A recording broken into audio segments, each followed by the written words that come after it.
This is the Master Prophet Young Joshua Yawins, the awakened one of the Biafran people, Biafran spiritual leader, the prophet and the founder of the new Igbo Biafran indigenous region, Rufana. I am the prophet and the spokesperson of the great and mighty Chukwu. Ozi Iwu for ndị IPOB. The only unifying force anyị nwere wụ naanị Chukwu. Unu gbakọọ na meeting unu. Biko unu chọ ikpe ekpere. Unu kpecha ekpere. End there with Chukwu. Ọ na-aha Chukwu okike abịama. Onye ọbụla ga-achị ise.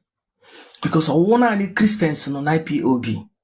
And ọwụ naanị ndị Judaism nọ na IPOB. Unu echefukwala na enwere indigenous religion, which is ọdịnala. Before ndị ọcha ebutere n'anyị an idiot, Jesus Christ ebutere n'ala anyị. So nna aga ewere Jesus Christ tie anyị ya na akpịrị. So Chukwu wụ naanị unifying force, and aga akpọ aha ọkpara Chukwu. Chukwu enweghị ọkpara.